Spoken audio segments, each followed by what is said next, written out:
आज बनवूया शिमला मिरचीचं भरीत। नमस्कार, मी पूनम, तुम्हा सगळ्यांचं पूनम रेसिपी मध्ये स्वागत आहे। आज आपण भरलेली शिमला मिरची बनवणार आहोत। त्यासाठी आपण शिमला मिरची स्वच्छ धुवून देठ काढून घेतलेली आहेत। इथे आपण मसाला बनवणार आहोत। त्यासाठी भाजलेल्या शेंगदाण्याचा कूट करून घेतलेला आहे। हिंग, धनिया पावडर, मीठ, तीळ, सुकं खोबरं खिसून घेतलेला आहे, कोथिंबीर, आलं लसूण पेस्ट, हळद, लाल मिरची पावडर, गरम मसाला, जिरं आणि राई। इथे आपण कढईमध्ये सुकं खोबरं भाजून घेऊ। इथे अर्धी वाटी आपण सुकं खोबरं खिसून घेतलेला आहे।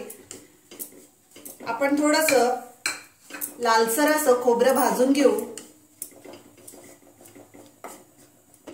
इथे आपण बघा लालसर असं खोबरं भाजून घेतले। त्यामध्येच आपण तीळही भाजून घेऊ। थोडेसे तीळ घेतलेले आहे, तेही आपण थोडेसे भाजून घेऊ।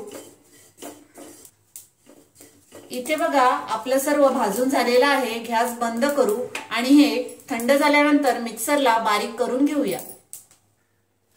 इथे आपण भाजलेले तीळ आणि सुकं खोबरं किसलेलं भाजून घेतलेलं होतं, ते आपण मिक्सरला बारीक करून घेतलेलं आहे, ते काढून घेऊ। इथे आपण शेंगदाण्याचा कूट बारीक करून घेतलेला आहे। शेंगदाणे आपण भाजून घेतलेले आणि त्याचा बारीक कूट करून घेतलेला आहे, तो 1 वाटी आपण त्यामध्ये टाकून घेतलेला आहे। त्यामध्ये आपण सर्व मसाले टाकून घेऊ। इथे आपण गरम मसाला अर्धा चमचा, धनिया पावडर 1 चमचा, त्यामध्येच आपण हळदी पावडर अर्धा चमचा, लाल मिरची पावडर 1 चमचा आणि इथे आलं लसूण पेस्ट आपण 1 चमचा टाकून घेतलेली आहे। त्यामध्येच आपण कोथिंबीर इथे आपण 1 वाटी घेतलेली आहे छोटी, ती सर्व टाकून घेऊ आणि चवीनुसार आपण त्यामध्ये मीठ टाकून घेऊया आणि हे सर्व आपण मिक्स करून घेऊ। इथे आपण हाताने सर्व मिक्स करून घेतलेला आहे। बघा आता आपण शिमला मिरची मध्ये आपण भरून घेऊ। इथे आपण शिमला मिरची बघा कापून घेतलेली आहे आणि त्यातल्या बियाही काढून घेतलेल्या आहेत। आपण त्यामध्ये मसाला भरून घेऊ। अशाच प्रकारे सर्व आपण शिमला मिरची भरून घेऊया। इथे आपण सर्व शिमला मिरची बघा भरून घेतलेल्या आहे आणि कढईमध्ये तेल टाकलेलं आहे। 2 पळी आपण तेल टाकलेलं आहे।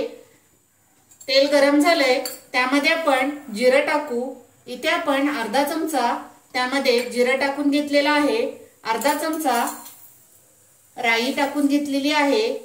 दोन्ही आपण तडतडून देऊ।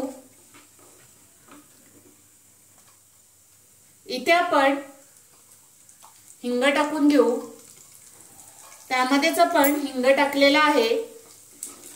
आता आपण शिमला मिरची त्यामध्ये परतून घेऊ। बघा इथे आपण एक शिमला मिरची ठेवून घेऊया। इथे आपण सर्व शिमला मिरची टाकलेल्या आहेत, त्यावर आपण झाकण ठेवू।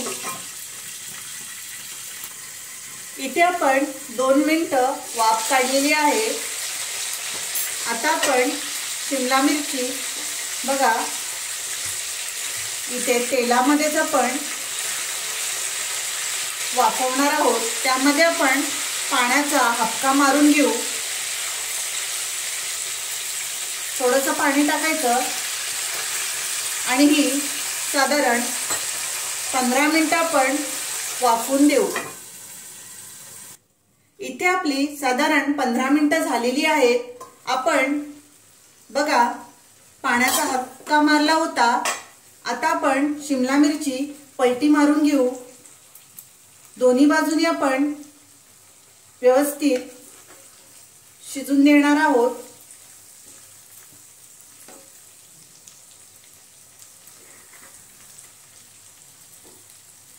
सर्व शिमला मिरची पलटी मारलेल्या आहेत। आता आपण 1-2 मिनिटं चांगली वाफ काढू।